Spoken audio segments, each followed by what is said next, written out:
Okay, welcome to the Board of Selectmen meeting of April 6th. Please join us in the Pledge of Allegiance. Pledge allegiance to the flag of the United States of America and to the republic for which it stands, one nation, under God, indivisible, with liberty and justice for all.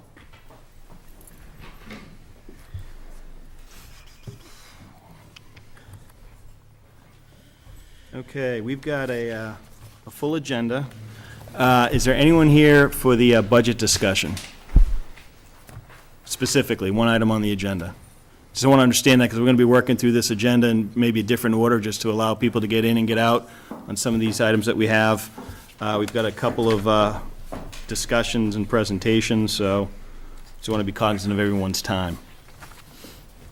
All right, no one's here for the budget discussion. Hey, but I'm here the whole time, so don't. Yeah, okay, well, don't take it the wrong way, Linda, but I kind of knew you were here. You're here for another item too, right? I am. Yeah. But Mark, why don't you have the floor? All right, I move to approve the March 26th and March 30th, 2015 regular session minutes and the March 19th, 2015 executive session minutes not to be released. Are those the same executive session meeting minutes I had a problem with? No, The 11th. They're held back. We need to talk. Okay, fine. So second? Discussion? All in favor? Aye. Aye.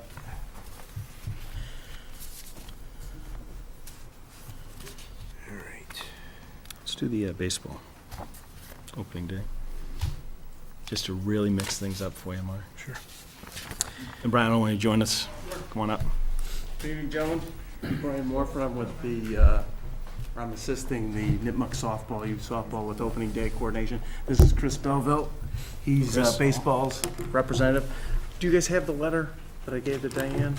Because I also have copies here if you need an actual copy of the letter. Yeah, we have it by Request. email. Okay, good. And you're familiar with the route from past years? I Yep. I did a map as well if you need it.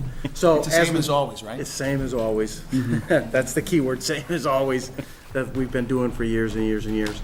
So as the letter of request has put out, we'd like to hold it on Saturday, April 25th, starting at 10, which is our normal start time. We'll have kids start assembling there at about 9:30. As in the past, the police will assist with traffic control. They'll prohibit car traffic or any traffic on Kelly Road from the hour of 9:30 till conclusion of the parade. And then at 10 a.m., we'll start very promptly the procession of kids. It normally takes about 20 minutes to get them all down Millville South to the field, and then we'll be out of the way. Also, with that request comes what we've done in the past with the fire department. They normally bring the ambulance or a fire truck to have sirens. And that's pretty much it. All right. Okay. I move to allow holding the Nipmuc Youth Softball / Mendon Junior Baseball Opening Day Parade on Saturday, April 25th, with a rain date of Sunday, April 26th, as described in Brian Morford's letter dated March 6, 2015. The assistance of the Mendon Police Department is granted in order to stop and control traffic on Millville Street and to prevent traffic from traveling on Kelly Road from approximately 9:30 a.m. until the conclusion of the parade. Participation of Mendon Fire Department is also granted. Second? Discussion? Yeah, I just have one question before I cast my vote. I have to make sure that you're going to be playing center field while they come up. Like Oh, I don't know. I'll let I the can't board vote decide. yes if that's not the case. I got you. talk to the I'll put board. that suggestion There in you go. very All right. strongly. I'm ready. All right. All in favor? Aye. Thank you, gentlemen. Thank you very much. Okay.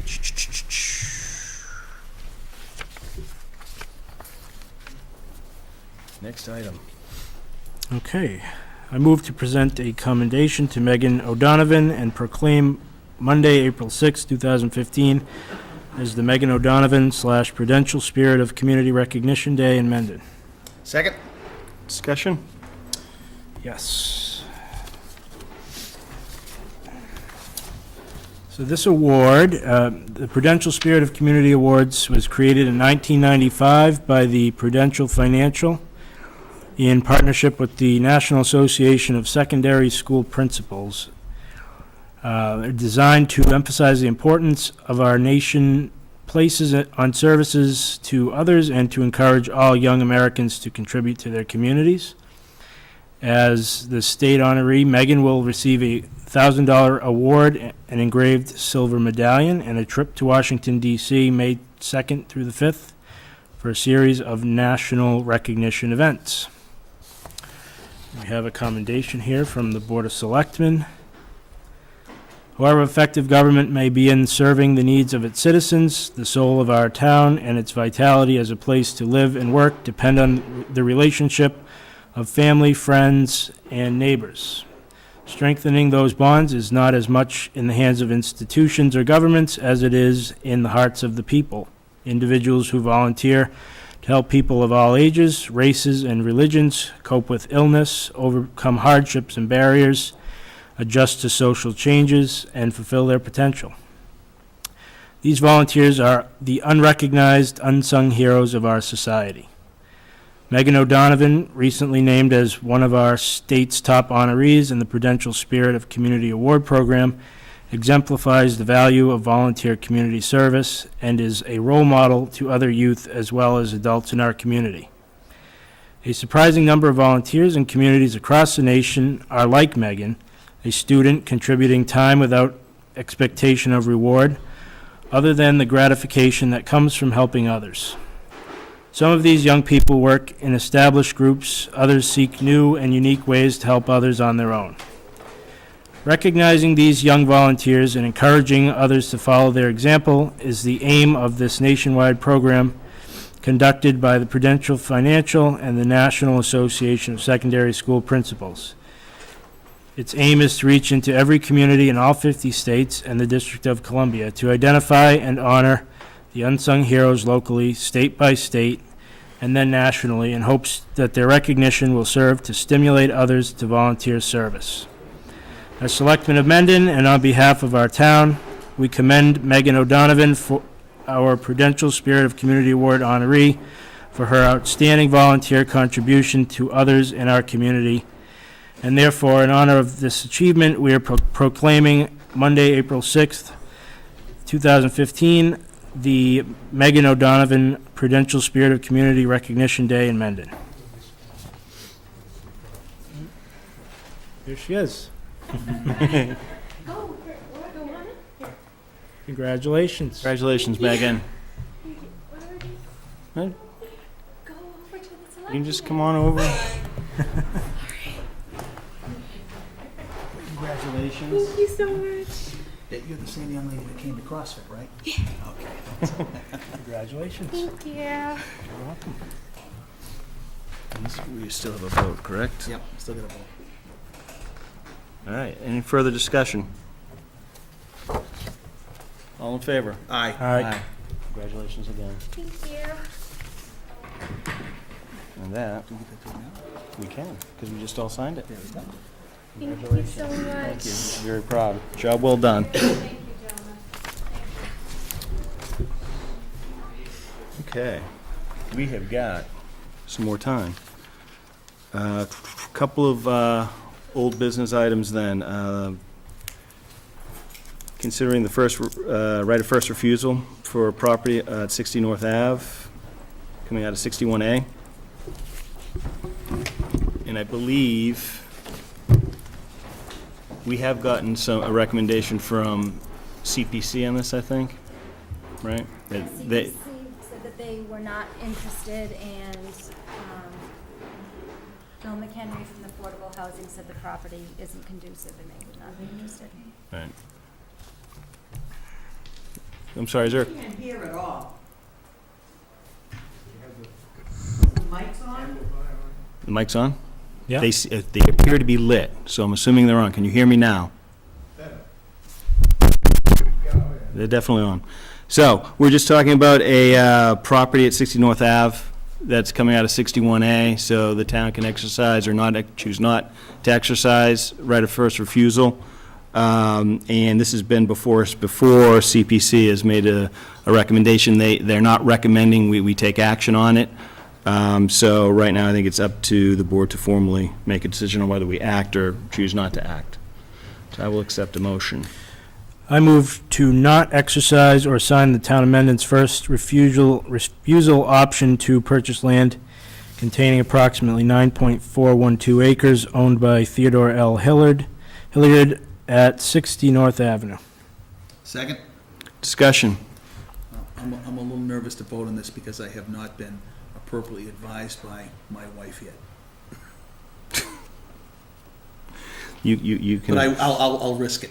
Okay. All right. I'm going to say all in favor, but I think we should wait for Rich to make the first call, just I'm thinking out loud here. There you go. All in favor? Aye. Aye. Okay. One item out of the FY16 budget discussion, I think we should probably close on. And I think this is a formality to make sure that we have a vote recorded around the handling of the recommendation on debt repayment for the truck and library renovation as a debt exclusion. Yeah. So we've talked about this a couple of times. I believe we actually have come to a decision in 2 other meetings, but we want a formal vote now for the purposes of handing it off to the town clerk, I believe. Is that right? Margaret needs it. Treasurer, Linda needs it. Yeah. Nope, I don't think so. Unless there are questions. I may need your help on questions if anybody has questions. Mark, the floor is yours. I move to handle the debt repayment for the Highway Department truck and Taft Library renovation as a debt exclusion. Second? Discussion. Mr. Burke, The Finance Committee supports You have to- that, you have to come. We only have one camera on, so we're going to ask everyone to come forward and speak to us. the Finance Committee discussed this in our last meeting, and the Finance Committee supports this recommendation. Thank you. Any further comments or questions? All in favor? Aye. Aye. And we will be coming back to budget later on in this meeting. Okay, we got some small ones we can still get to. Let's talk about the MDA boot drive. Letter E. Thank you. 7E, excuse me. Is that your wife? Did she okay the vote? I don't know. I move to allow the fire department to hold a MDA boot drive on Saturday, May 2nd, 2015, from 8 a.m. to 12 p.m. at the Main Street stoplight. Second? Discussion? All in favor? Aye. Aye.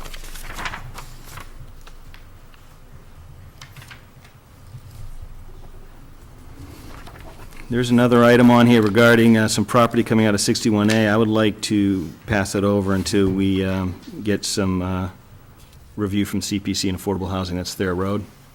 So I'm just going to pass on that.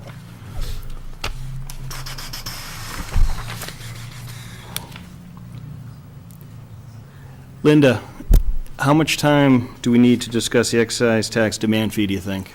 Very little, 5 minutes. All right, all right, come on up, let's jump to that one next. So I think this is a request or some feedback we received on how demand fees are handled around excise tax. So we want to talk about whether or not we want to make any changes to policy. Yes, someone had written a letter to the selectmen requesting that this be reviewed at a Board of Selectmen's meeting. So I thought I would just only give you a little bit of background to this. The excise demand fees are $20. And we send, the policy in the treasurer's office is that we send bills to demand as soon after the due date as we can.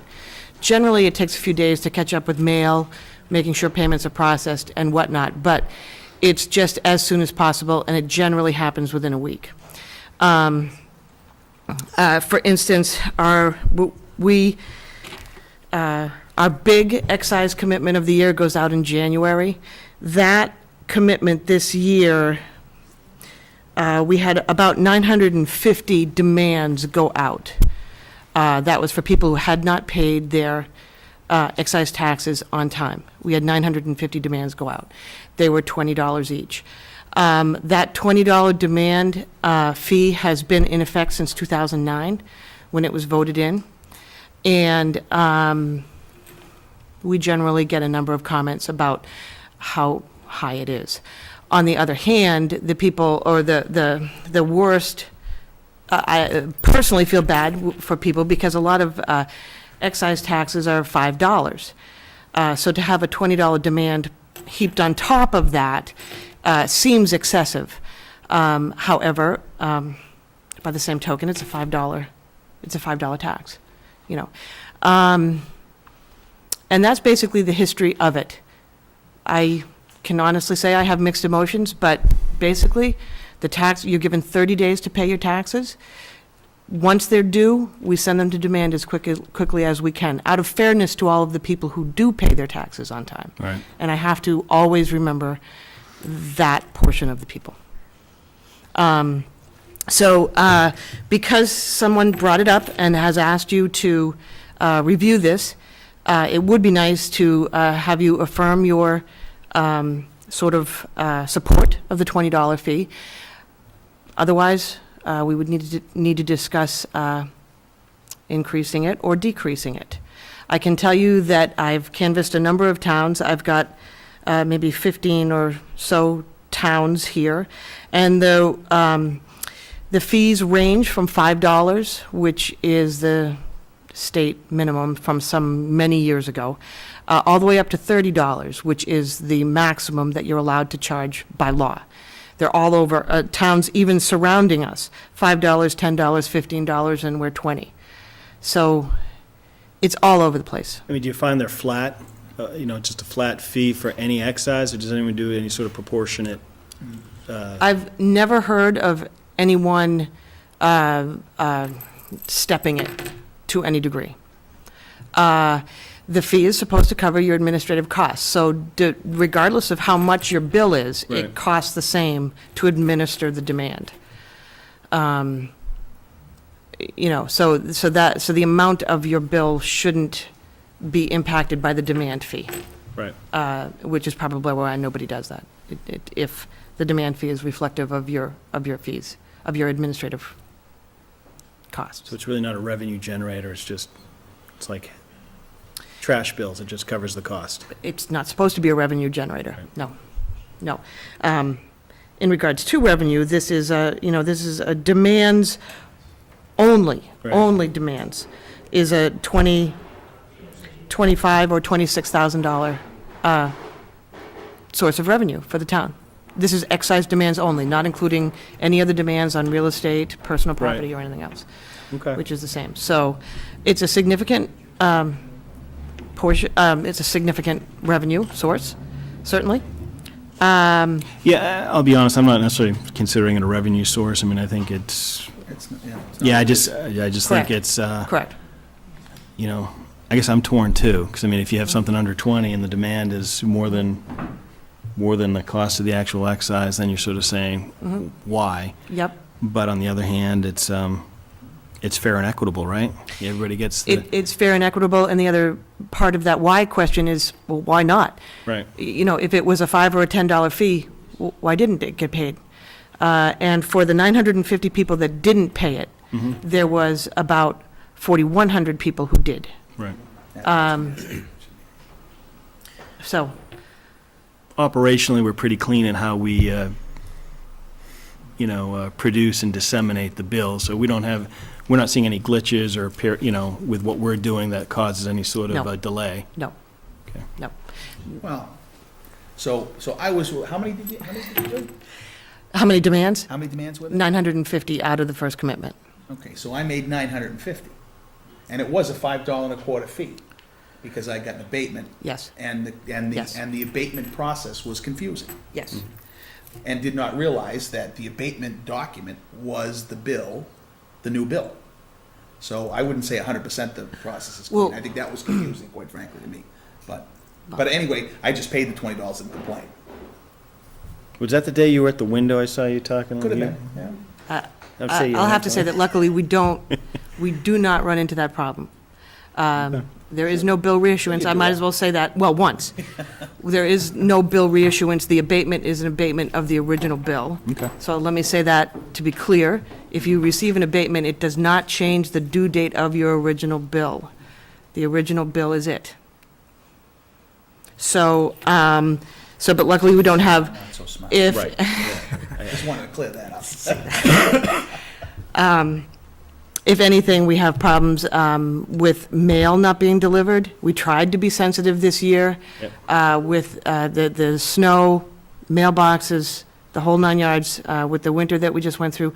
We did try to be sensitive, but there comes a point in time where we draw the line, and we just say, that's it. You know, Okay. for everybody who did pay, that's it. And there's also, since I have the microphone, and if we're public, the fact that you don't receive any bill, any type of tax bill, by law is not a reason to not have to pay that bill. If you never receive your excise tax bill in the mail, I have an affidavit saying that it got mailed, and I have to assume it's going to be delivered. Okay. That issue is an issue that can be taken up with the post office, but we have to call them all due. That's our biggest problem, people who don't get it. There's probably two things we could look at. One, we could reduce the amount as to not put people out if they're late, or we could possibly look at the timing of, initiating the demand process. And maybe, we try to do it as soon after 30 days as possible, but that's our choice, right? That is our choice, and I'll have to say, I do that to be fair to the Right. people who paid on time. That's fine. But I guess it was to your point on, given the recent winter we had, perhaps when you're saying we try to be accommodating, Yep. perhaps we extended an extra week or something, we things did. like that. So there are, Yep. personally, I'm not of the opinion an action should be taken at this time. I think it can always be revisited. Because I think it is what it is, and the large majority are able to meet the deadlines, and, I'm not sure that's necessarily something I feel strongly about taking an action on at this time, but I'm open to discussion if either one of you want to put forward a motion. No, I'm good with the way it is right now. Okay, so it would be fair to put in the minutes that the Board of Selectmen, this Board of Selectmen is okay with the As is. $20. If we want to revisit it at some later point in time, then we could do that. Yeah, that's much better, very well put, better than what I said, so that's good. Let's pretend those are my words, that's good. All right. Thank you, Linda. We you. need to move to our public hearing in 60 seconds. Perfect timing. And Mark, I think you will have the floor. All right. I move to open the public hearing to consider the application for the alteration of licensed premises for Fat Brothers LLC doing business as Mendon Twin Drive-In at 35 Milford Street, Mendon, Mass. 01756, under Mass General Law, Chapter 138, Section 12. Second? Discussion. Let's see. All right, legal notice of a public hearing, Town of Mendon. The Board of Selectmen will hold a public hearing in the Upper Town Hall, 20 Main Street, Mendon, Mass. on the 6th day of the month of April 2015 at 7:30 PM to consider the application for the alteration of licensed premises for Fat Brothers LLC doing business as Mendon Twin Drive-In at 35 Milford Street, Mendon, Mass. 01756, under Mass General Law, Chapter 138, Section 12. All interested parties will be given an opportunity to be heard. Second. Actually, it's more of an all in favor. Aye. Aye. That's okay. I shouldn't have looked to my left. Gentlemen, welcome back. How are you? Good. Thanks for having us. Okay, so, just to kick it off, why don't you give us the summary of what we're trying to do here? Sure. When we bought the drive-in a year ago, we applied for a beer and wine license in a enclosed beer garden. We opened up last year, Memorial Day weekend, and had a very successful season. Had no incidents with beer and wine. When we bought the property, we were worried that so many people were bringing in their own alcohol illegally, and this put a major stop to what was going on.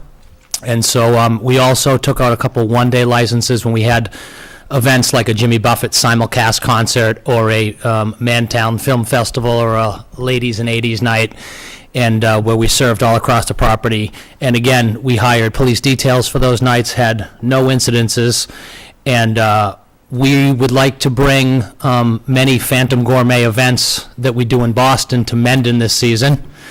and a lot of these are daytime events or non-movie events or special events, and the only way we can do that is to be able to have beer and wine all over the property. For instance, Memorial Day weekend, we'd like to bring our barbecue beach party, which we've done in Boston for 10 years. We'd like to bring it to Mendon, bring 5 or 6 spectacular barbecue teams, have bands all weekend. This would be during the day, movies at night, but during the day we'll have, and we'll bring thousands and thousands of people to the town of Mendon. And again, we'll hire the appropriate police detail, tip certified bartenders, security plans, the same way we do it in Boston on City Hall Plaza. But we'd like the opportunity, instead of scrambling every time we do an event and looking to possibly get a one-day, to amend that license to say, when we do these special events on the property, could we extend that outside the regular beer garden? Okay. Any questions? I don't think so. I guess the one thing I'd say, it basically, there's really no change. You're just trying to eliminate the need to come before us when you decide to have a special event.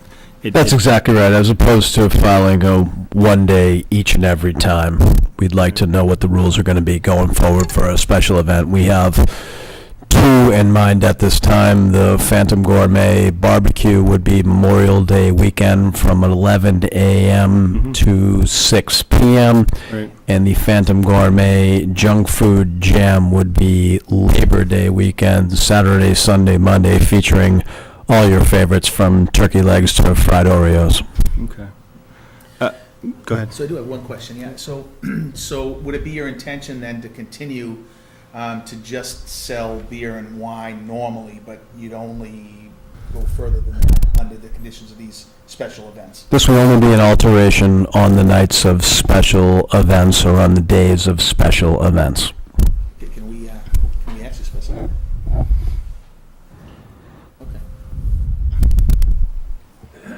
Right.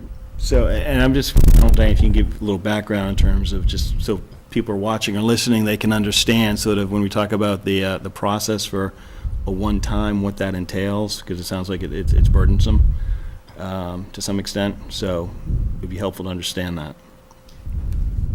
When you get a one whole day license, it's the day that the alcohol is delivered, a separate license for the day of the event, and then a separate license to bring you to the time that the alcohol's still there and it hasn't been picked up yet.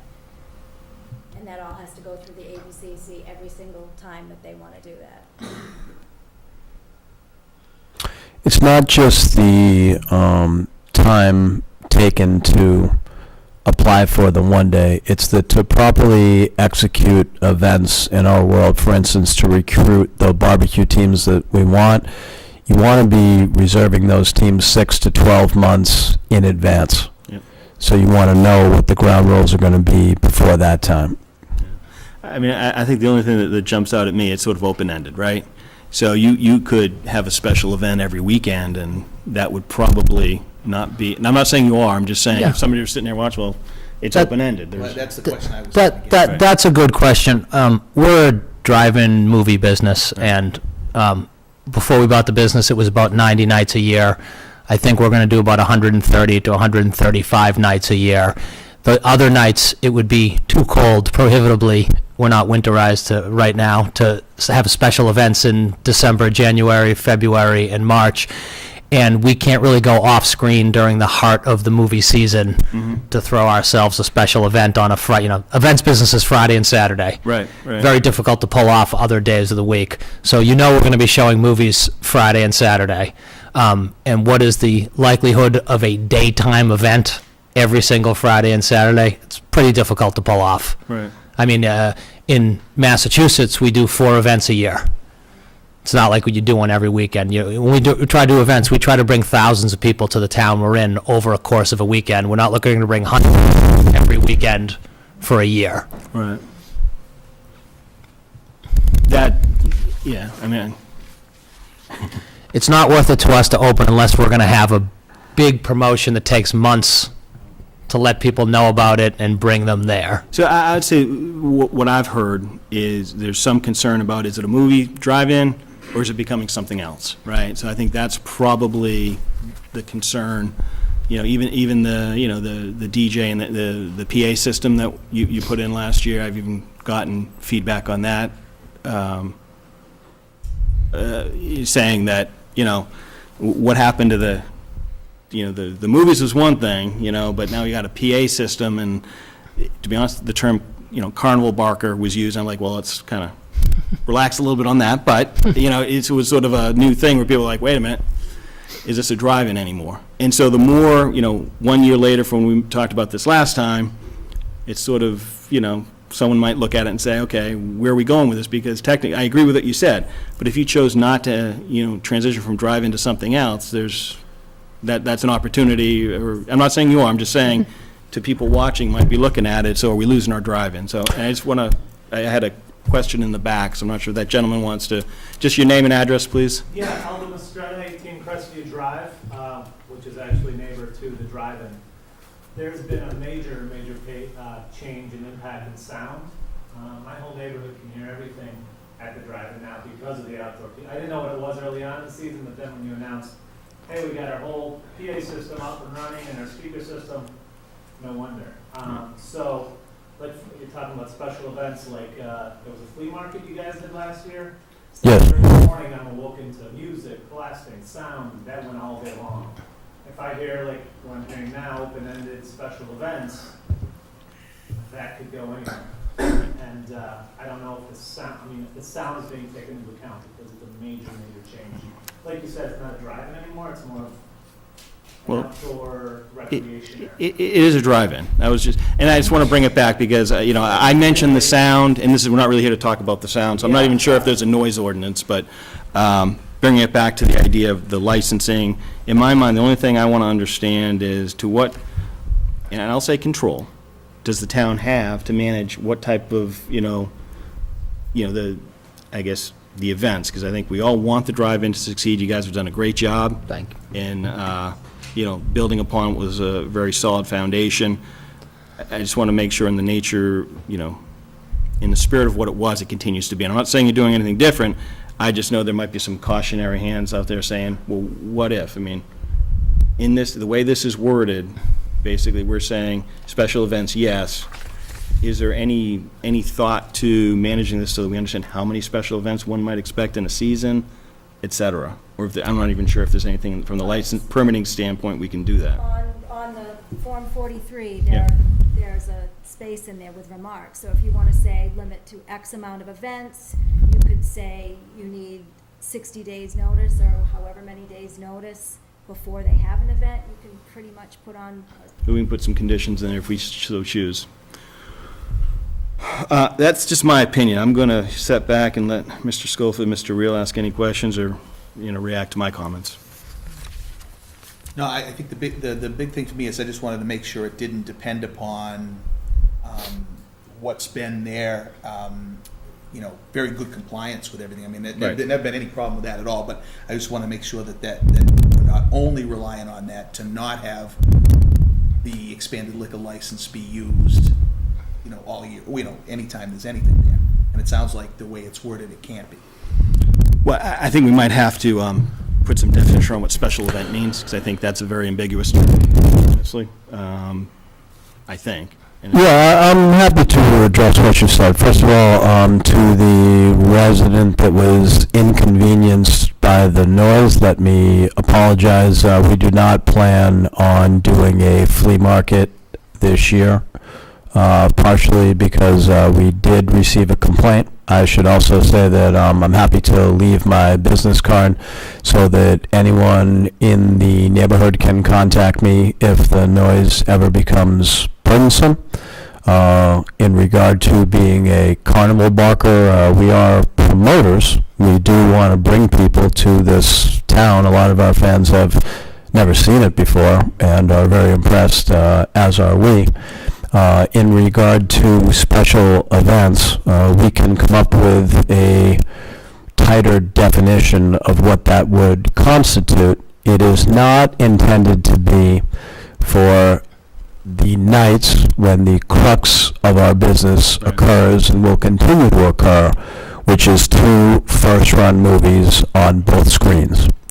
What we are proposing is that when we run an event such as the Phantom Gourmet Barbecue, the Phantom Gourmet Junk Food Jam, something in September, like a movie festival with a certain theme, we would extend the beer and wine license. We have not asked for full liquor. Safety is first and foremost. What this really is about is for an event like the Phantom Gourmet Barbecue. We're one of the top 5 or 10 barbecue promoters in the country, and we used to do an event on City Hall Plaza in Boston, and we'd like to be able to do a barbecue here in Mendon with some of the top teams. And really all we want is to be down on screen 2 to have those teams. And if mom and dad want to bring their kids to the barbecue and be waiting in line, as opposed to walking all the way from screen 1 to the beer garden, they can have a Bud Light while they wait to get barbecue. That is the gist of what we're seeking. And I just want to reiterate, you've been nothing but great partners with the town. So well, thank you, and you have been as well. And I mean, we want to be able to, I think we have a staff of about 50 this summer. Yeah. We'd love to be able to offer more hours, pay more taxes. The crux of the business is and will remain a drive-in movie theater, but it's 16 acres, and we'd like to use it more. And there were 4,000 drive-ins in the country, and now there's 400. We want this to be the best in the country, and we don't want to do what other drive-in owners have done, which is go to the city or the state and say, we need funding. We would never want to come before you with a proposition As like far as our long-term of what is it becoming, Yep. is it a drive-in or what is it becoming? In our first year in operation, we opened last year towards the end of April. This year, we opened the first week in April, and last year, we opened all of October and 1 week in November. So we ran more nights and more weekends than in the 60-year history of the drive-in. Right. So our intention is to always play as many movies and as many weekends of movies as we can. Next year, the big movie of the year comes out March 27th, Batman vs. Superman. We are going to be plowing, I don't care what kind of winter we have. We will be opening in March next year. So our plan is to expand the movie portion of this so that people in this area can see every single movie for as long as we can stay open or as early as we can get open. Yeah. One thing that you mentioned was, you need to plan in advance for these events. So, one thing, maybe we want to think about is there a calendar, is there an idea, so that maybe it's an annual process where you can come to us and say, this is what our, instead of defining special events and getting into wording, this is sort of what our calendar looks like for the upcoming season, and do it once. You know what I mean? We love to plan things a year in advance, so I'm happy to come to you and say, these are the sorts of events that we have in mind. These are the rough dates that we have in mind. Just knowing that something like Jimmy Buffett last year popped up 7 or 8 weeks in advance. But I would guess that if we do this type of thing, then even if something pops up, Yeah. it's a quick discussion or an email to incorporate that into a predefined calendar, as opposed to going through, That's right. the ABCC and all that stuff. I would guess we could do that, right? But the condition would be based on defined special events within the seasonal calendar. That's right. And we always have the right to update or change that, I would say. I like barbecue. Yeah, We're going to bring you the best teams from all over, I promise you that. One other thing is I got a request from the hospital, when we know of any special events or big events in town, that the emergency department be informed of when that is. So anytime you apply to us, I usually call them and tell them, give them a heads up when it is, so they can have enough staff. That's a great idea. And I always call the police chief before one of these special events and say, what would be your instinct? How many details do you think? Yep. I'll give them an estimated crowd and the hours, and we'll work together saying, okay, this is how many details we want outside, here's how many details we want inside, and to fill them in completely before anything ever goes on. So, So I was just gonna say, like we were kind of saying before, I have absolutely no problem in principle, right? So totally get the point. I think I just want that visibility point that says we know what's coming, and whatever that is. So I think I think it would be fair enough to put the stipulation, just that events, special events approved by Board of Selectmen. Right, if they come a year in advance, then fine, we can have that on our agenda, and boom, boom, boom. Or if it comes up at the last minute, we be often enough that you can say, okay, I'm doing this event, boom, we get a chance to have something to say. I think that makes sense. Yeah. Because it's easy enough for us to. Yeah, whether you want to run it as 7 days or 30 days or whatever reasonable notice you need, we're happy to comply with that.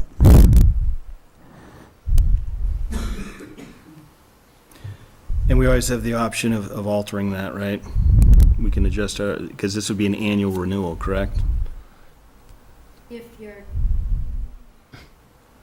I'd have to look into that. Oh, we annually renew all? That's what I was assuming that. You're renewing as is, you're renewing what you had, exactly what Okay. you had last year. If Right. you're going to change anything, then. It's another that whole hearing and process, right? Okay, gotcha, yeah. And we don't know what we don't know. In terms of like a cap, I have no idea if there's a, upon approval by the board is, I guess is fine, and there's probably two in front of us now that we know of. Right. But, well, I'm kind of, Do you? well, does the idea of sort of getting up for a calendar to start, and then any changes, coming before the board, and it doesn't necessarily, we can be in session. I don't think you need to attend if there's changes to that, right?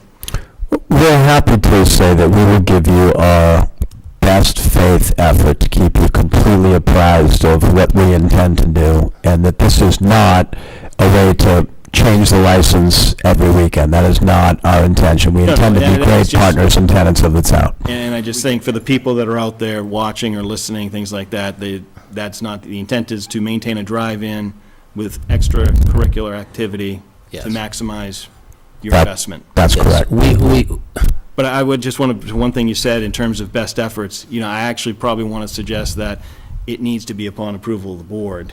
That's what I'd like to see. Right. And So, if the intention is to just speed and streamline that process. Right. This really shouldn't add anything to your process at all. For us to. besides notification. Right. no, the only thing that we ask is that we'd like to do this event Memorial Day weekend. And I know the altering of the license can be, for the ABCC, 4 to 8 weeks at this point. Something, it could be a week, Right. but oh, okay.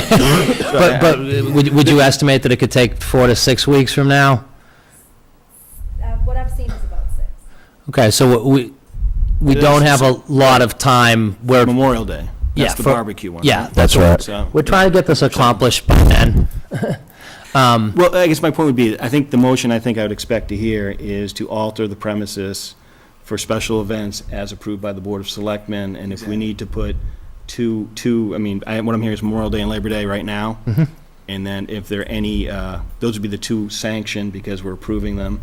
If there are additional special events, we just need to be notified and take a formal vote to allow it. Is that fair? But that would allow the permit process to go forward, gives us the conditional, the oversight I think we're looking for. And before I just want to let Ernie have a word, because, I'd like to also have wording in there that they have to have a safety plan approved and reviewed by public safety for each event, which they frankly always do. right, So I think that should be in there. And lastly, I'd like to see a restriction that no outside alcohol can be brought in during these events. And frankly, I don't think that they have an issue with that. In fact, I believe it reduces their liability insurance.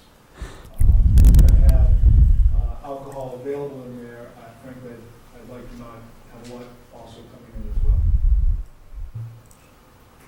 well, that would be against the law, right? No, it's not. No, because they're serving? I thought they could Well, only, it's not against the law to carry alcohol. right, consume it. Consuming in public is against the law. Right. Under certain criteria.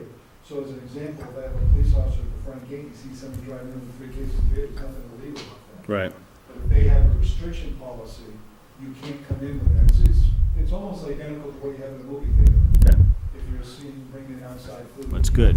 It's a drive-in movie Isn't theater. that satisfactory to you, gentlemen? Absolutely. Yeah, we don't want anybody bringing alcohol into that drive-in, bringing it into. We want it to be served by tip-certified bartenders. Any other comments or questions? I noticed today, as I was rereading through everything, recorded vote that was taken on March 18th that said Dave Andelman has been appointed manager of record. Yes. You're the manager of record right now. Yep. So we need to do a change of manager. Yeah, this is awkward. He fired me. So that's a whole, we gotta do this again. Okay. Okay. So right now, what's going to be on the application is showing that you're the manager, because otherwise. That's fine. Change it. You're welcome. Any other comments or questions? So I just want to, I guess, reemphasize, this is really no change to what I would say the drive-in movie nights. Status quo, nothing's changing. You're looking to leverage the time where movies are not being shown for other events.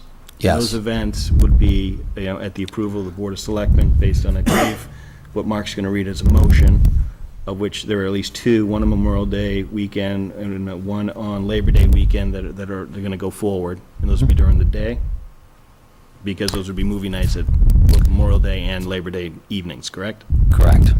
And, the special events, like David said, food events during the day, and maybe non-traditional times like October, when the drive-in was never open, if we were going to have a wine tasting and a paint night while movies were going on.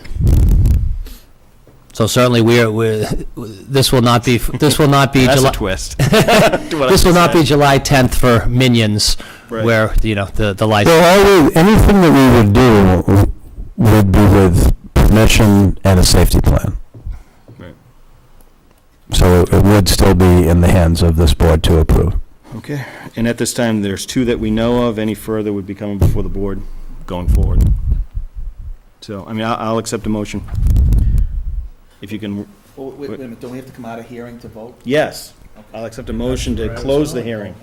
I'll be more specific, that's my bet. Although, you're right, because I wasn't. I move to close the public hearing to consider the application for the alteration of licensed premises for Fat Brothers LLC doing business as Mendon Twin Drive-In at 35 Milford Street, Mendon, Mass., under Mass General Law, Chapter 138, Section 12.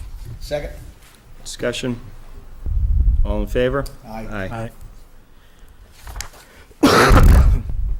Okay. Just want to go over this briefly. I'm adding in that we are approved, the special events have to be approved by the Board of Selectmen. What further things did you want added? And, The public safety, right? Need a safety plan. Safety plan reviewed and approved by council. And that safety plan includes their stuff, but it includes municipal, regional assets as well as the hospital. That's part of that safety plan. So that everyone's on the same page. Do you, Chief Warren, do you want that before selectmen approval? Is that the way you want to do it? Doesn't matter? No, just I think it- prior to the event. Yeah. Before, just prior to the Yeah, event? as long as the board approves it, then we'll sit down and we'll go through. It's not really, it's pretty academic, but I don't see the need for them to have to go through it with the chance that you might not approve it. So I would say after it's been approved by you guys, then they'll come to us and I'll make sure that you're aware of it brought it to us. I would say we should treat it like routing slips, though. It'll be a conditional approval upon agreement on Yeah. the safety plan. And the restricted outside alcohol. Catch that last one? Yeah, I'm just trying to figure out where to add that in here. Because it really doesn't have to do with the, No, this What- is the conditional requirements would put into the permit, I think. So I think it does. Or we can reference, I think we should probably lay it out. It's really three things, right? Approval by the board for the event or the calendar of events. The submitted safety plan and the restriction on outside alcohol being brought in. Put that into the comments of the permit that goes for the alteration. all right, I'm doing a whole. Mr. separate Andel will section. leave his card in case there's other people that want to speak to him about noise, but that's a separate issue Yeah. altogether. While he's doing that, do you have your check? Wow. Who's the manager, me, or? No, you're of record still. I will drop that off to you tomorrow. Sounds like we're gonna get behind. Be fired. I don't know which check that is, but we'll pay you tomorrow, don't worry about it. I stuck a sentence on the end of this, so it might sound strange. This right here. Am I reading that? Oh, yeah, you have to do that too. Okay. I move to allow Fat Brothers LLC, doing business as Mendon Twin Drive-In, 35 Milford Street, to serve wine and malt beverages within the fence-enclosed patio area for patrons of the drive-in with tables and cocktail seating and secured service areas, storage shed and grill. The area will be all ages, with those wishing to consume wine and malt beverages will be ID'd at the entrance. No said beverages may leave the enclosed area only during special events approved by the Board of Selectmen, and a safety plan reviewed and approved by Public Safety, so that said beverages can be served and consumed outside of the fence-enclosed patio area. Said beverages will not be consumed or carried beyond the perimeter of the property as defined by the tree line and the entrance/exit per drive-in map. The premises are not detrimental to the educational and spiritual activities of such school or church. Also, no outside alcohol may be brought in from patrons. Second? Discussion? All in favor? Aye. Sorry. I think we're all set. Thank you very much. Thank you. Thank you. Thank you. I'll see you tomorrow.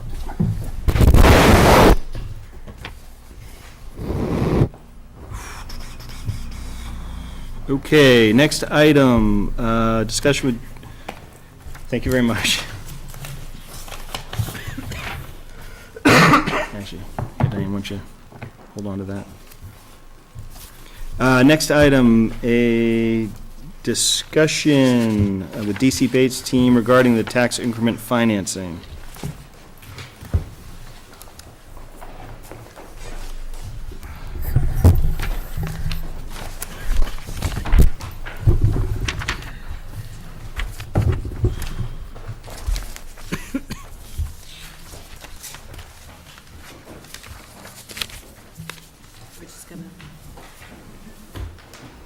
It's gonna work as magic. His computer works, mine does not. So, Okay, hello. How you good doing? evening. I'm looking forward to this. The floor is yours. Why don't you introduce yourselves and take it away? Okay. Thank you so much for inviting us here tonight. I am Lynn Tokarzik, Government Incentives Consultant for DC Bates Equipment Company, Inc. And I'm here with, And I'm Dave Bates, Treasurer, DC Bates. Okay. okay. Oh, and we have the presentation. That's great. Thank you. We solved it. Thank you for the technology update. We wanted to introduce DC Bates Equipment Company in, basically in 3 segments. Who are they? Who is the company? What do they do? Their proposed expansion plans, and then their intent to apply for potential incentives. And then beyond that, you have before you the slides, which are up on the screen, and then also a one-pager that talks about the Massachusetts Economic Development Center program. But right now, I will turn it over to Dave. But before that, again, thank you for inviting us, and I really wanted to thank Kimberly Newman for all of her guidance and her interest in attracting this company to the town of Mendon. So I'll turn it right over to Dave. Do I just? Okay, so a little bit about our company. DC Bates Equipment is a second-generation family-owned company. My father started the company in 1985. And our headquarters right now currently is in Hopedale in the Airport Industrial Park. What we mainly do is we manufacture and we distribute hydraulic-mounted truck equipment. Can be mounted on trucks or trailers, but most of the equipment we mount is on a, medium or heavy-duty size truck. Our customers, they include utility companies, transit authority like MBTA, Mass Bay Commuter Rail, Amtrak. We deal with contractors, lumber yards, roofers, and some various government entities. We're classified as a final stage manufacturer, which means what we get is almost all the trucks we deal with are brand new. They'll come in right from the manufacturer, and they're drop shipped to our facility. And it comes in as a cab and the chassis, and we manufacture various parts that go on that truck and get that truck so it's a finished product. So when we deliver it to the company, it's basically turnkey. It's anything we build, they meet or exceed all highway and government standards for those trucks. That's the majority of what we do there. Okay. Let's see. So this gives you a little idea of some of the products and some of the trucks that we do manufacture. Can be anything for, like I said, private contractors, municipalities, utility companies. If you look in the top left corner of the pictures, that's a truck we actually put together for the town of Milford. It's what you would call a hook loader. It allows the town to use that truck for various, different uses. You can put different kinds of bodies on it. The middle truck, that's a truck that would be used for delivering brick and block, pallets of that type of material. We manufacture that body. We have the ability to mount axles. We obviously mount the hydraulic equipment on the trucks. We make up all the hydraulic hoses, manufacture the wiring harnesses, everything to make that truck 100%. The top right-hand corner, that would be a piece of utility equipment. We don't actually manufacture that piece. That's a piece that we represent. We sell that to, companies like National Grid and other utility companies around New England and up in upstate New York. It's used for stringing distribution electrical lines and transmission lines. Down in the bottom left-hand corner, that's a piece of equipment that we put together for Washington Metro Transit Authority down in Washington, D.C. One of the other things that we've taken on over the course of our existence is doing a lot with the Transit Authority and rail gear, which is somewhat, a unique thing. We can mount that rail gear on the truck, manufacture any parts that need to go into that assembly, and assemble that whole unit to make one complete unit. And they can use that for rail maintenance on the electric lines and other things like that. So all those parts we put together, some are things we make and manufacture on site, some are components that we don't have the ability to do, so we order those from our vendors and we assemble that final product. A couple other unique pieces is the middle one. That's a piece of equipment we put together for a utility contractor up in Maine. That machine has the ability to move 10,000-pound wooden poles. They use those to set for transmission work, all new construction for transmission lines. So, I'm sorry, I look at that one. Is that somebody comes to you with a problem and you figure out a way to solve it? Or is this sort of standard equipment in your, you know what I mean? Sometimes a customer will come to us with a need, Yeah. like what he wants to do, and we can fit him to a product that would work for him. There are pieces of equipment that are unique and specialized to what they might need to do, so it's Right. not like there's a lot of choices and options, but certainly with the final picture, the one on the right, that's really really what we do the most of, which is what they call knuckle boom cranes. Knuckle boom cranes fold up in that configuration, which makes it, that's where it gets the name knuckle boom. But they unfold, and those can be used by anybody in the market, from utility companies to contractors. This one is specifically was built for a customer down in New York City. That's about a $550,000 truck that we put together for him, and that boom can go up 120 feet. And what he does is he uses it to move material around job sites around New York City, scaffolding, and other equipment like that. That's a twin steer truck. Those two front axles steer simultaneously, so he can maneuver around the city in the tight streets. Yep. And he can haul a trailer behind it to move other stuff. So that's what we do, over in Hopedale. We've been doing it for a while now, so.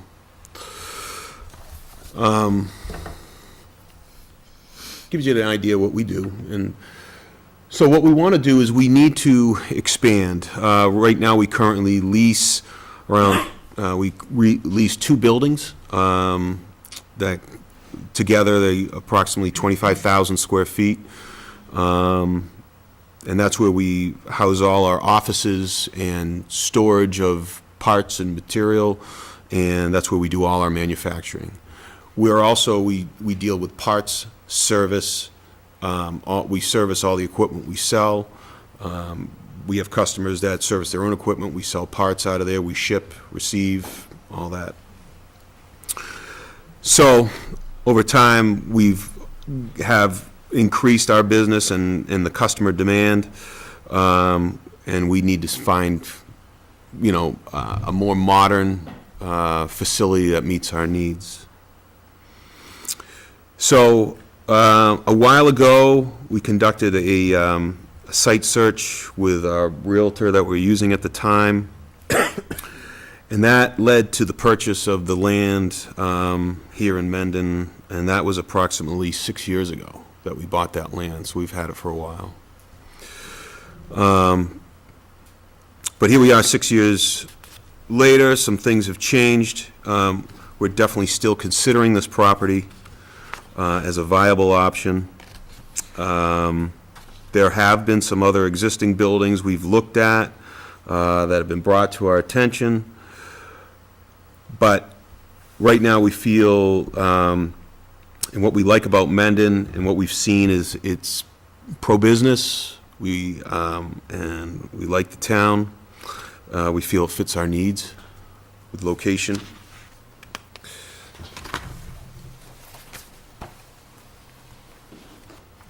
So what we're proposing to do on the piece of property, which is the vacant piece behind the school buses, that open land between the school buses and Arcudi Oil, is the construction of an estimated 45,000 square foot facility for office and manufacturing.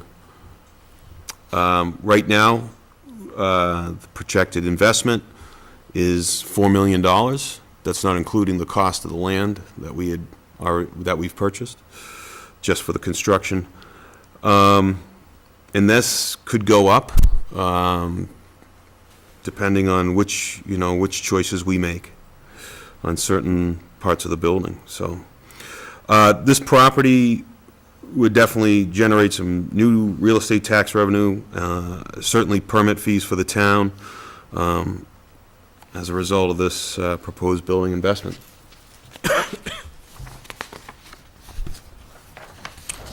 This is a picture. It's a real quick question back on Yep. slide 4. So the $1 million for personal property, that's what you paid for the parcel? I mean, is that investment already made? What's the breakdown of that $4 million? Oh, what that breakdown is right now we're anticipating or projecting $3 million for construction and related costs of the building. The $1 million is new equipment we plan on putting in the building, and other things like that. Furniture, fixtures. Furniture, fixtures, correct. Computer Right. equipment. Right.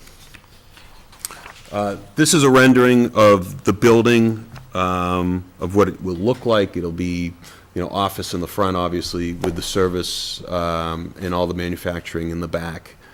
It's going to be new, modern, it will fit our needs, and our business, because of the unique nature of it, it's a unique building in regards to the ceiling height and the equipment we need in it and how it's going to be built. it'll be an attractive building, it's gonna be well landscaped, you know, and it's gonna be well built. This is not gonna be a prefab, thrown up building type thing. This will be, you know, steel beam construction, laid out type of a building. Okay.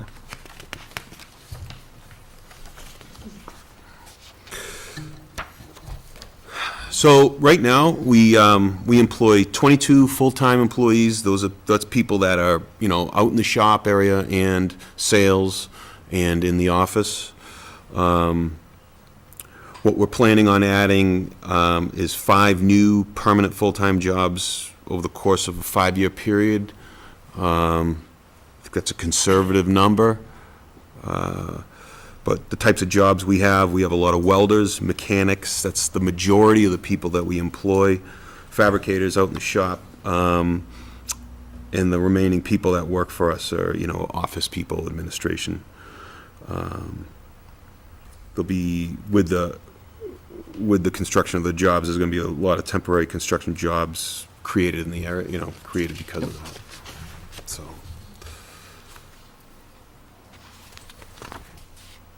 So, you know, economic impact, you know, right now, when we bring, you know, if we were to bring the building here and our workforce here, they're gonna shop locally, they're gonna go to lunch locally, they're gonna, you know, do things right here in town, which they don't do now.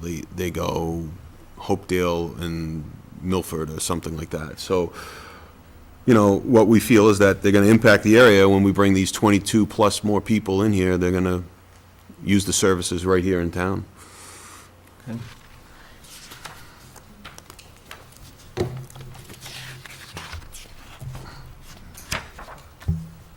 So because we've been here so long, you know, we're proud that we're very involved with the local community. We support a lot of programs. We do currently support programs here in Mendon and in Hopedale, with the police and the fire department, various fundraisers. We do some school scholarships. We've funded some things for the Nipmuc High School, different things they conduct with their senior class things they do. Recently, during the holidays, we sponsored I guess, a community service with WMRC about, you know, texting and driving, and you shouldn't do it, and all that. We ran that during the holidays, and we're also a member of the Milford Chamber of Commerce. So. Okay. Right, and a couple of other items on the economic benefit side to Mendon. First of all, bringing this company would be attracting a company with deep roots in the area. You know, they like to think locally and make a difference locally and shop locally. And it would be redeveloping an unutilized property, you know, kind of looking into a crystal ball. You know, when would this property ever be developed, by what type of company? And, you know, here you have a small, family-owned business, you know, that really wants to make a commitment and investment in the town of Mendon, of course, if the economics make sense. And again, it would be bringing new commercial tax revenue, the permit fees, and increased local spending, you know, with the immediate jobs of the 22 immediate jobs. We also know, you know, you have as illustrated, you've got some great restaurants here, some of my favorites, that's for sure. And we know that you've recently adopted a meals tax. So by bringing more jobs, they'll be certainly dining at some of these restaurants that would bring in some additional cash to the town. And it really would bring some diversity to the town in the way of more high-skilled, high-wage jobs with manufacturing, and which would complement a lot of your retail and your other sectors that are here in the town of Mendon. So I thought now, if you could flip to the one-pager, known as the Massachusetts Economic Development Center Program, I can just give you a summary on that. You know, basically, back in 1993, this program was implemented, known as the Economic Development Center Program, and in the late 90s, the town of Mendon applied to become an economic target area, to have this economic development tool available for the right type of business.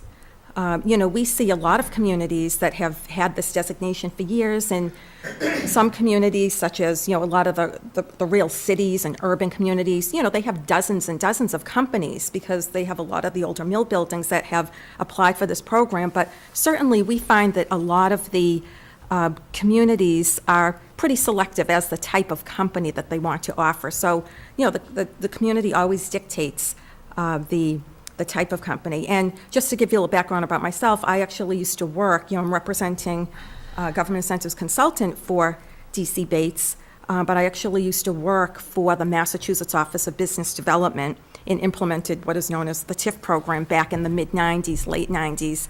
Then I was with Ernst & Young, assisting companies all over the country to access these incentives because, companies are trying to make corporate decisions. Every penny makes a difference, especially for a company like this. And so, again, the Economic Development Center program, basically, it's administered by the state, and it's a partnership program between the state and the town. And the state would be offering a potential state investment tax credit that reduces the company's corporate income taxes with the Department of Revenue. And so the other tool, the partnership program, comes in at the local end, known as tax increment financing, the underlying component. A tax increment financing, the acronym is TIF, is a 5 to 20-year program. Companies can apply. The minimum is 5 years. The maximum is 20 years.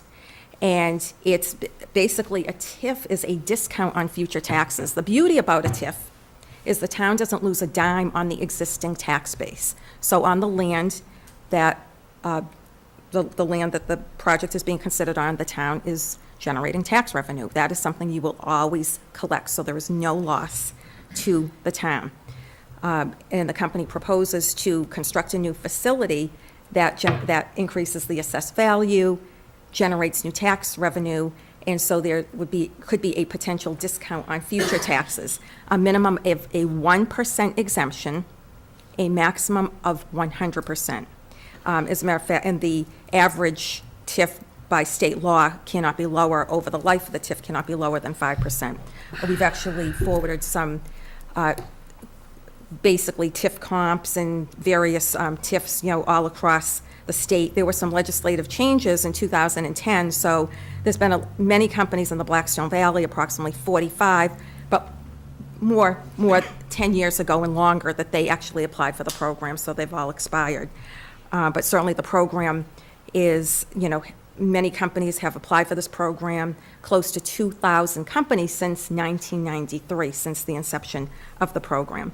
So again, the community continues to receive 100% of the existing real estate taxes on the base value of the site. The community does not lose any current tax revenue at the existing property. The tax incentive, again, is a discount on the projected new taxes at the property during the life of the proposed TIF. And the community generates new tax revenue as a result of the expansion project. And many cities and towns view this as a useful economic development tool to retain businesses in their community and to attract businesses. And so there can be some short and long-term, very significant, as you're hearing, on the economic benefits, the community involvement, the jobs, and more importantly, the tax revenue that could potentially come into play. And I just want to make sure when you say the potential tax revenue is the fact that you've got potential tax revenue being generated by a new business coming to town. with the construction of a new facility, because that creates the assessed value, yes.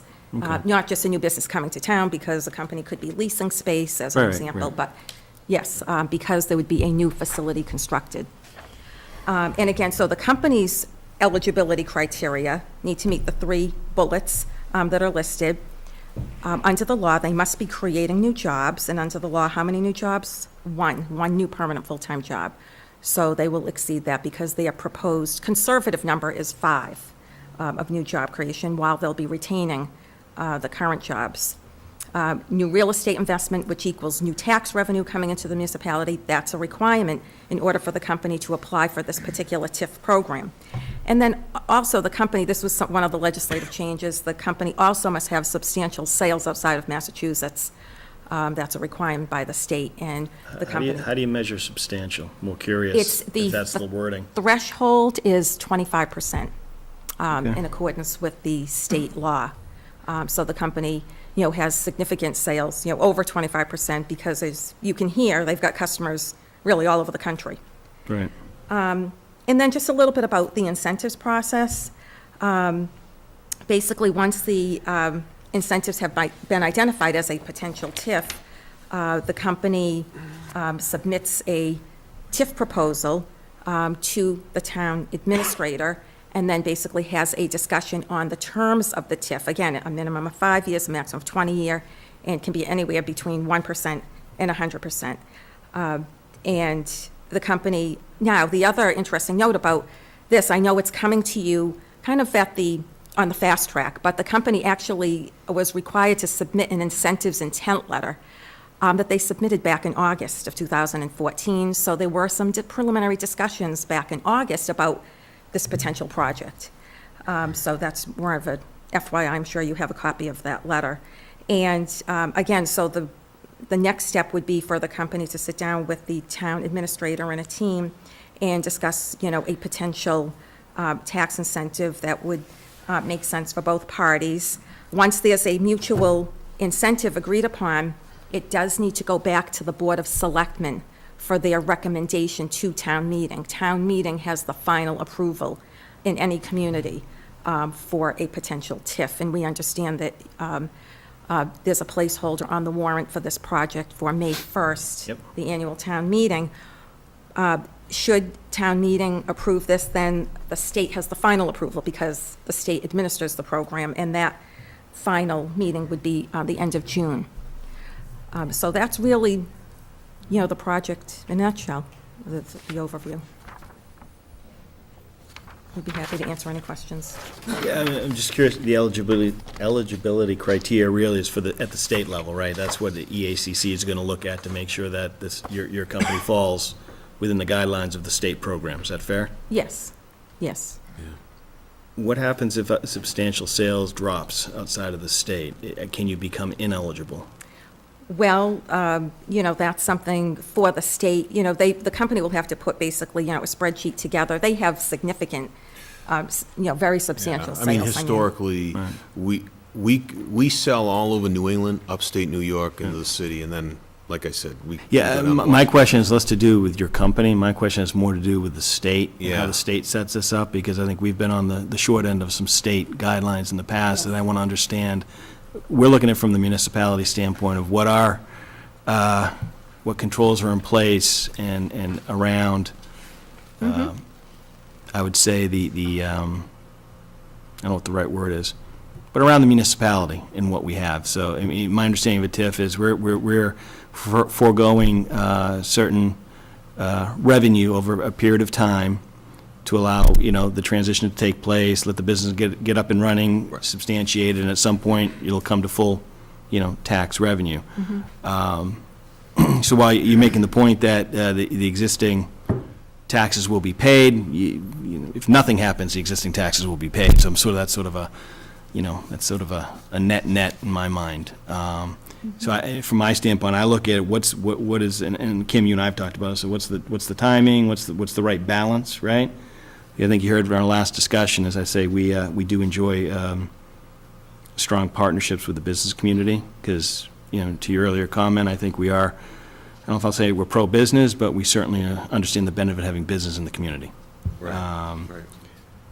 So I'm just kind of curious as to sort of, just to give you a heads up, as I look at it, I'm going to be looking to understand how the municipality, lack of a better term, protects itself, right? And that's sort of where I'll be coming from as we start thinking about what the incentives are and how the language of the agreement may or may not be written. Right, and just to respond to that, first of all, there's a whole compliance mechanism to this. The state DOR basically oversees the annual report. There's an annual report. It's all about accountability and compliance, and that's where the company, they'll have a 5-year overview to create the jobs, their capital expenditure. They have to talk about, the sales outside of Massachusetts, so the state scrutinizes all of that. There have been projects, in the past that have been decertified because they are not in compliance. So there are protections written right into these draft TIF agreements, which are basically, 3 or 4 pages. Yeah, after reading a few, up until that last section where it talks about what happens if things go south, it becomes all legalese to me, and I look at it and say, I don't even know what this means in terms of what it means to the municipality. Up until then, in terms of the terms, very clear. But when, if something were become, you said decertified, I'm like, okay, so what would, in a case of decertification, what would happen for Mendon? Well, just hypothetically, if. Not that I expect this to go south, Well, don't get me wrong. exactly, right. But, every city and town has this concern. If the project, the company is going to construct the facility, and, they construct the facility, and they're going to create, we'll just say 1 job over 5 years. In the first year, they create 0, in the second year, 0, as an example. These are measures where the company is not meeting their commitments. Right. And so the community can petition to the state, the EACC, to have the project decertified. And if something were decertified, then it would just, the agreement's gone and full Correct. tax revenues would be expected. Exactly, yes, yes. So that's, the mechanism, anything can be really, drafted into these agreements. So if you're me, we really want to understand the EACC process and understand what a municipality can do with the state in terms of, because it sounds like that's the process for kind of, Are you talking about the TIF agreement, more or well, less? no, I'm or- talking about in the event that things aren't working out, we need to go through the state to take any action, is what Right I'm now, hearing. on the flip side, the state is very focused on the jobs. And the state has petitioned to the town Yeah. to have the project decertified as well. Of course, the town needs, they want to give the town a fair shot Yeah. at, offering the incentives, because if the state decertifies the project, they would basically just be decertifying the state investment tax credit, Right. their component. They recognize that, because maybe there's a shortfall in jobs, or, Yeah. who, So the whatever it may be. state's looking out for the state. Exactly, right. I'm going to want some more information on what the municipality does and controls we have in place, but, I think it's, from my standpoint, it's interesting to explore, to be honest. I think this is, as I sit here and think about it, we talk about, the need for water and sewer and all that stuff to build up the commercial base, and this is a little bit like solar, where, okay, it actually doesn't necessarily require some of the things that some more maybe retail type of establishments might, so I think it's worth a look, honestly. So, and we're looking, so I'm not saying we're not, I'm just saying, Okay. I find it interesting. Yeah, I think it's it's definitely something we're going to look at, and we are looking at, and I think it just comes down to finding the right, numbers, really. That's what it's going to come down to, I think. So. And understand what our options are, right? On the. Yep. That's where I'm sure, I think we're going to meet again towards the end of the month, correct? Well, probably, could be towards the end of this, for the Board of Selectmen, yes. I Yes. know that we'll be meeting with Kimberly and her team probably the end of this week, because, it's a little more, as you could say, a little tight timeline. Yep. We've already had one preliminary meeting that involved their representatives and the assessor and a member of the Board of Assessors to start discussions about potential numbers, to verify that their numbers and estimates that they're using are correct. So we've already done that. We're planning on meeting again to talk now about the details of whatever this plan would be. I think it's recommended that I have a panel staff, probably 2 or 3 members with me, 3 members, to sort of meet with them and sort of go through the numbers. And I'll probably ask the assessor and the treasurer collector to be a part of that, and then we can report back to the board, or if available during the day, if so lucky. You both have jobs, but obviously attend, and then we can sort of hash through. But this is something we need to address probably weekly until Yeah. town meeting. I might even suggest opening it up, see if FinCom has any members that might want to participate in that panel, just to facilitate the process. Because I think our FinCom will need to weigh in and obviously have a perspective, recommendation as this goes to the floor, so. I think you're also planning on doing some education of the community. correct? Possibly in the town crier or meeting with the FinComs yourselves, correct? Yes, conduct the proper outreach, to make sure that everyone understands, what is a TIF, who is the company. We're sensitive that it's the first potential TIF project in Mendon, but, our team has worked, with many communities that it's their first. So it's just, we try to present it in layman's terms, more or less. Okay. All right. Can I ask a question? Sure. Absolutely. In the draft that you gave me for the May warrant, it says that you will have a form substantially as on file with the town clerk. This warrant is going to print and it's going to be in the town crier April 17th. So that has to be with the town clerk. So it's available for people to view. Will that be ready by April 17th? Well, it depends when we have when we have our next meeting, so we can work on a. It's possible. We will certainly work towards that goal because we have another meeting on the 15th. So we can work Yes. to meet that deadline. Help me understand what document needs to be on file?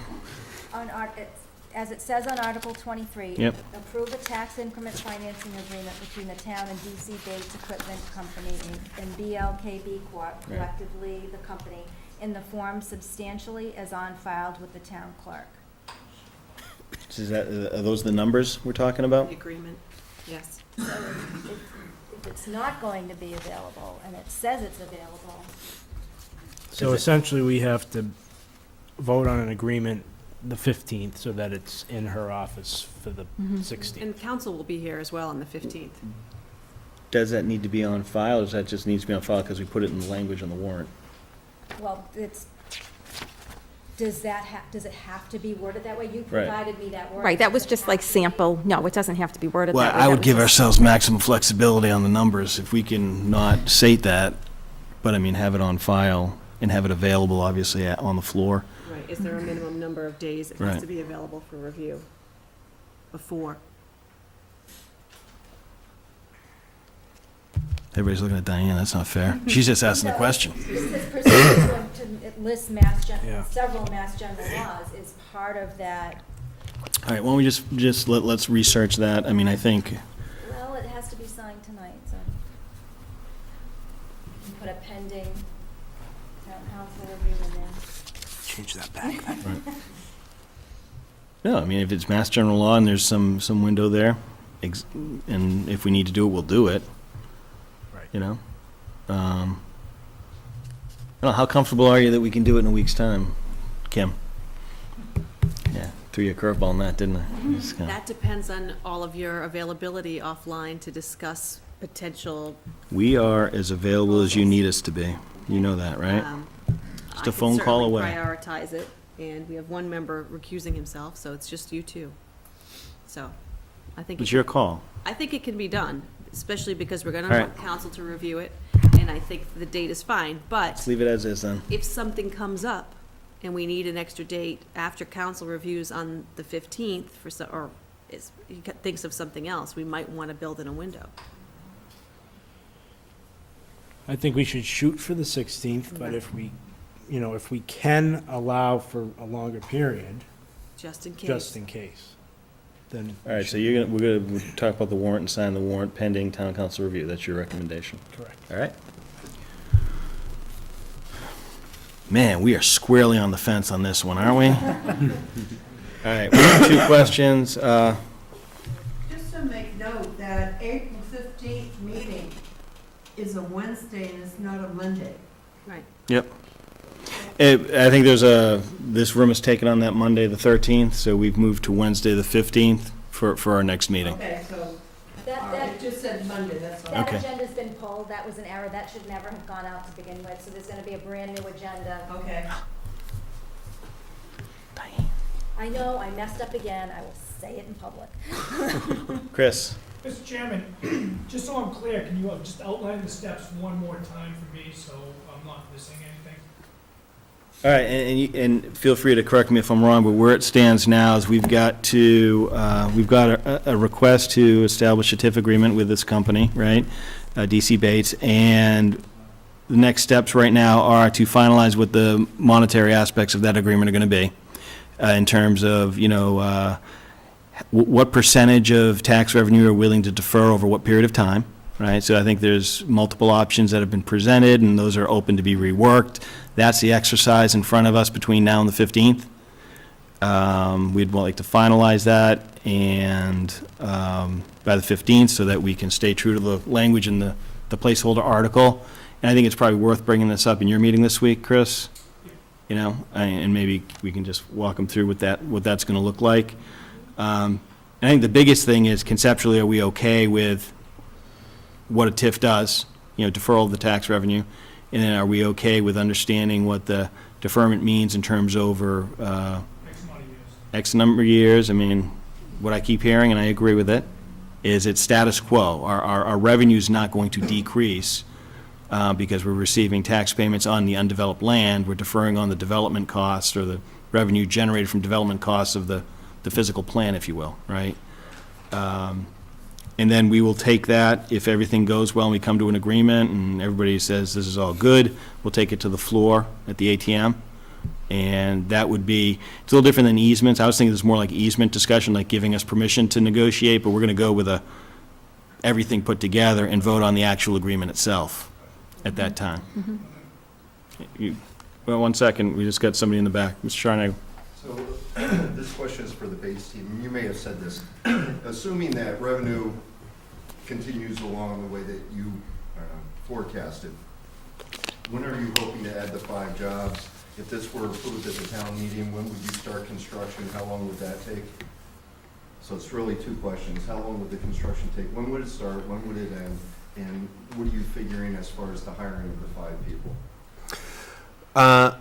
In regards to the groundbreaking, to start construction, we're hoping to start in the second quarter, within the next few months. In regards to the time to build a building, we're pushing hard to hopefully get it done in 8 months, 8 or 9 months.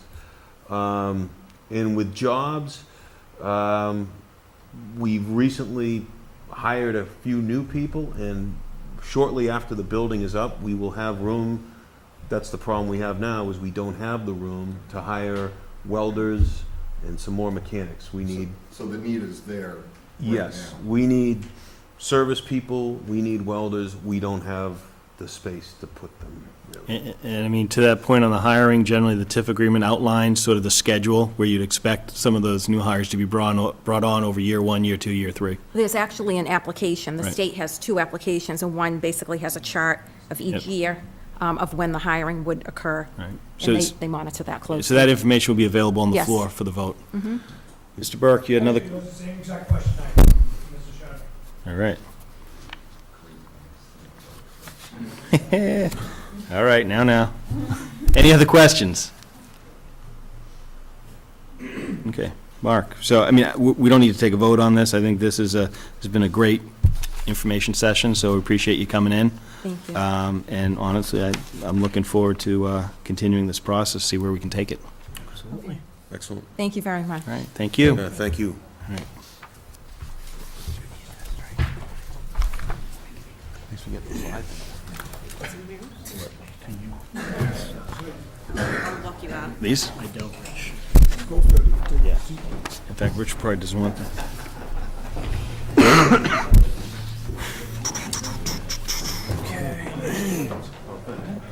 All right, so we basically are gonna talk budget now. Budget.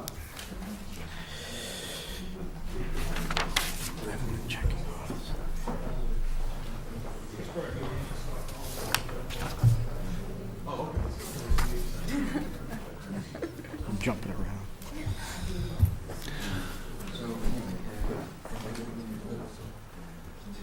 Okay, we're going to move on to our next agenda item, and that is a discussion around the FY16 budget and/or any questions on our budget, historical budget process in general.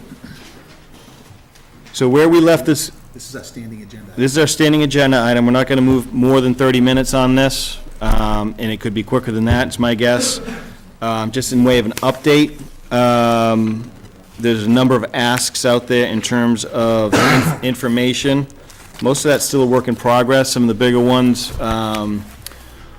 Byer's working on things like understanding the question around surpluses, FY11, FY14. Actually, quick question on that? Yes.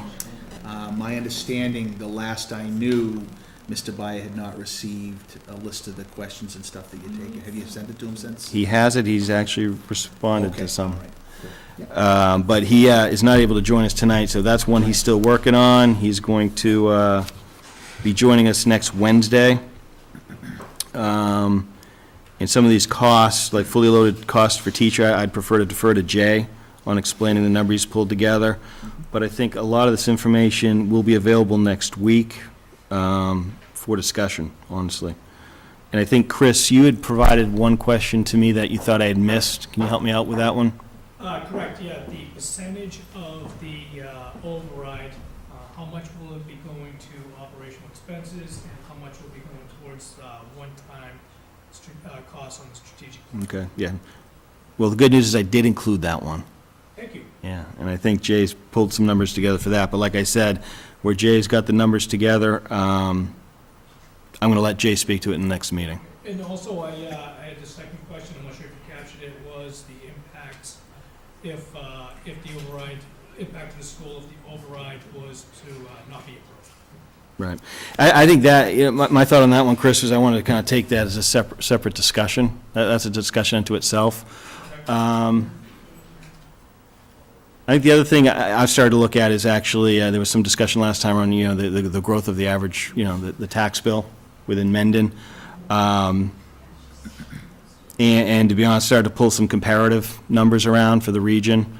And, you know, some are higher, some are lower than our average growth. And I'm looking from '03 through current. So that's information I'll pull together into a, you know, a single-page document, if you will, for our next meeting as well. But I think it obviously is growing. I think it's, you know, it's about, probably since '03, it's grown, you know, about 60%, you know, in that time frame. Others have grown 80%, some have grown 50%, but it's sort of interesting as I started to look at it, and I'll share that with folks next time if there's a desire. That's just something I started to look at based on our last discussion. So another comment on that, I know that Dr. Maruschek, Mr. Burke, has actually put together slides that address exactly that question you just asked. And they're not done yet, but they're reviewing them tonight at tonight's school committee meeting. Right. So I would be very surprised if you don't have something available that documents it specifically what happens. Okay, so there's a lot of work in progress. Are there any questions or any from the last meeting that people want to revisit? Are there any outstanding questions or new questions that people might be bringing in terms of information that folks would want to see? So Diane, I'm assuming we have not seen emails. I was going to ask the same question. That's okay, but we're willing to take emails, right? Don't call because the phones are so messed Yeah. up that you're better off using email. Email. And Diane, what's the address they should be sending it to? BOSadmin@mendonma.gov. Okay, so next discussion on this will be next Wednesday. I think we're going to allocate more time. Mr. Scharnagel. So I guess I would have one question that came out of last week. Yep. One of the things that we talked about at great length was the average amount spent per student. And there was a lot of discussion about, well, we want to be at the average amount for the state. Yep. And I guess I look at it and say, if that's the case, then we're averaging in cities like Boston, we're averaging in, you know, what we pay in Mendon, we average in bigger cities, smaller cities. And obviously in Boston, they spend a whole lot more per student. What about looking at cities our size with similar demographics instead? Because if you look at the average, I don't know that that really tells us anything.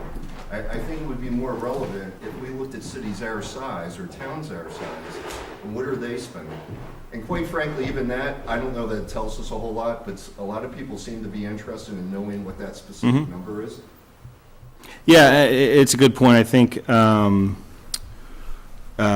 that's exactly what the long-range committee did. We kind of took, you know, we both used MMA comparisons, which a lot of people don't believe were actually valid, and then we chose a whole set of communities we thought were more in line and did that very same exercise. I think it does smooth out a little bit, but it's a fair point. And what back to what I'm looking at in terms of average tax bill, I went around and I just selected communities I think are relevant to Mendon, not just plus a state average. So I think it's a fair point, and I think we can bring that back to have that perspective. And Rich, I'm not sure if you had any. Yeah, no, I just want to say that I believe, and by all means, double check with Dr. Maruschek, but I believe he did that analysis, and the number comes out close to the same. I mean, look, the funny thing about an average is, yeah, you're right, you got these other ones that are spending all kind of cash, but you got other ones that are maybe a little bit lower. So, I mean, that's how an average works, I guess. But from what I understand, and again, double check with Dr. Maruschek, but we actually do run about the same, that's about that same 119 in comparable communities. So if I could, I'll throw in one caveat to that. At the end of the day, and this will sound bad, but I really don't care what the average is. What I really want to see is, what do you get for the dollars that you're spending on the schools? And if I'm spending $1 and you're spending $5, are your kids 5 times smarter? And I know you can't do that per se, but you know what? It's one of those things where just because we spend $10,000 per child versus a town that spends $5,000 per child, it doesn't, automatically mean that you get twice the benefit. No, that's the thing that I struggle with all of this, is that, we're talking about average, we're trying to compare it, and I understand, but, I went out today and I Googled, what makes a good education system? And it's funny, all the articles I found, and there were only a few, and one was done a few years ago, but they don't talk about dollars.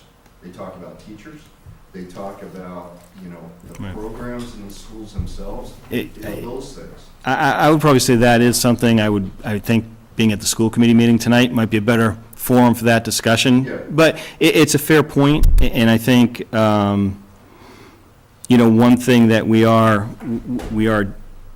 I would ask, because it gets back to what makes, individually, it's going to be certain things we value in terms of the effectiveness of the school, but I did ask Jay, I said, one thing, I think the school committee should put together, what are your success measures, right? You're asking for investment, so what are their indicators of success? But I think individually, we also got to consider that ourselves. Maybe SAT scores are, or MCAS is a lagging indicator, I don't really buy it. I don't know, I do, I'm just saying that's an example. But I think individually, and I'd be curious to understand better what individuals think the success measure, because that'd be great feedback to the school. They're going to have their perspective, and I think, they will provide some quantifiable data that says yes or no, and I think the funny thing is, I think the school's performance is pretty good at some of those objective criteria, which might be a double-edged sword, because say, well, why do we need to make the investment? It comes down to a question of, okay, is it good enough? I don't know, but that individually, we're going to have to kind of make that assessment. So, getting back to the idea of, I can't tell you what's a good education system, but I would prefer that the school committee run with that one. But I will pass it on, because if Jay and the school committee shows up next Wednesday, we can have that discussion. That's one of the problems of having both meetings on the same night. It can only be in one, so. Right. Well, I'm glad you came to ours. I See? was hoping to say. Chris? Just going back to the average cost per student Yep. question, when that analysis happens, it needs to be an apples-to-apples analysis. So when we're doing an analysis on a town that's not regionalized, we have to make sure that some of those operational expenses aren't embedded into the town's budget, i.e. health insurance, stuff like that. Otherwise, that could skew the cost per student. So I just want to make sure that it's an apples-to-apples comparison when they do that. So we got to make sure that, if we include health fully loaded costs for a teacher for a regional school district, the comparison has to make sure that health isn't just grouped at the municipality level. That's right, that's correct. For Okay. example, Medway, if you look at Medway's budget, right now they're showing a $24 million budget. But if you looked at all their fully loaded costs, a lot of it's rolled into the municipal budget. Because I was actually looking into it, I was trying to make the determination of why there was such a variance. And when I looked into it, I found out that there was a lot of those costs were actually rolled into the municipal budget. So I'm just concerned that if we were to do an analysis of smaller communities that have their own school systems and are not regionalized, that you might not have accurate Yeah, we'll pass that along. Thank you. You know, and I think we had the per pupil spend, but I don't see the attachment from Jay, so I am going to definitely defer on that one. I was trying to find the averages online, but they're not immediately obvious. Right. So Chris, to that point, somebody raised the fully loaded cost of, I think it was Mr. Mortimer, fully loaded cost of a teacher. To some extent, we probably need to actually break that down and I'm normally one who goes fully loaded, but that may not make sense, and maybe the salary comparison is a better starting point, and, you know, and if the health plans or health options are comparable across the municipality and the Yeah, district. there's a lot of variables, I mean, without a doubt, but Right. what we're trying to drive down to is what the cost per pupil is. You know, using similar demographics, to Mr. Sharpnagle's point. You know, we want to try to get it, you know, see where we are reflective, and then to even couple on to a statement that Mr. Sharpnagle made is, you know, what is the metric at that point of where we feel like we're getting the best bang for our buck? I think that's a fair statement. The one other thing that since Jay's response to me was no, I don't think it's feasible that we can accelerate our Chapter 70 shift. That was one of the last things we talked about last time, but we'll revisit that next week. It has to do with the annual assessment, what the foundation budget is, done by the state. But once again, Jay can provide some more insight into that, but I don't believe that is while a creative idea, not one we can necessarily execute against. So that's what we got. We got some more work to do. Thank you for the additional feedback. I'll pass that along to Jay in the school committee. But I would say that next time, we'll plan on talking specifically about average growth of your single-family home tax bill as a point of perspective on the municipality, regardless of what the school's doing, because I think it's all coming from the same bucket that way. We've got a few outstanding things that Jay's following up on, we should be able to report back on. Some things he did report back on, I'm just going to defer, because I do not want to misrepresent what he's saying. Some are just too complicated. Yeah, I'm not bright enough. Exactly. Thank you, Rich. That's not Too what- complicated that's for this not what I guy. meant. It's not. Chris? Mr. Chairman, I can't remember if you captured the question about when the anticipated timeline is when we meet our target share. I know that, Yeah, I think I'll let Rich respond. I'm not sure there was a. Yeah, it's not a definitive answer Right. because there's too many variables. However, it's something that actually I was working with Jay on a little bit yesterday, believe it or not, and today to figure out where that falls best guess. And just to take a best guess at it, you're looking at probably 2018, 2019. But again, it's one of those things where, don't quote me on it, let's ask the question to Jay again and see how he responds to that question next week. But that's the latest information we've worked through. so, but based off of your analysis, you're thinking less than 5 years. I don't see how, okay, so let me be sure I understand your question. Are we talking about where we run out of operational additional, or are we talking Yeah. about when we actually hit the 66% of target share? Operational additional. When we run out of, I cannot fathom how it's possible we could get beyond 2 or 3 years and not have run out of operational additional. I can't, it's something outrageous would have to change. I actually think that might be generous. I mean, there are factors, but I mean, when you look at the operational additional and the current runway, I think it's 2 cycles. Yeah, I mean, because This being one of them. I mean, 2016, the minimum local contribution is increasing all by itself by $336,000, all in 1 year, right? Right. Where the advance of that number had been a lot slower than that. I mean, particularly through the global financial crisis, they slowed it way down, right? Now they're back up again. So, She's got to change the disc, or she's checking? yeah, they should check to make sure we get enough. Don't want to say anything and then find out we're not recorded. Yeah, I don't like that either. How are we looking, Diane? Probably got about 5 minutes. All right, so I would just say this. I think the biggest takeaway, honestly, from the last meeting, this discussion, is that, two things. You've got a strategic investment in the system being asked for, but you've also got the two lines converging, and that means as is, current run rate, we know we're in maybe a two-cycle window to a point where something's going to give, right? So folks that are thinking, is it wants versus needs perspective, that's an individual thing, but let's be clear that something's going to give on the budget process where it's going to be mandated by the state, even if we just go current process. So there will be that convergence we're going to have to deal with in the not-too-distant future. But I think we'll get into more specifics next week. We'll have more folks here with more information, and I think we'll be able to answer just about every question we took away last time. Can I add something to that? You may, sir. So one thing I want to make sure is clear, because there was some confusion about it, and I've been asked a couple times, but the fact that the school committee took the joint district meeting off the table means that from a short-term perspective, Right. town departments are not impacted, right? For that reason, it's initiated by the school committee, right? Because they would have that option, but they took it off the table in order to keep the discussion focused on where it needs to be.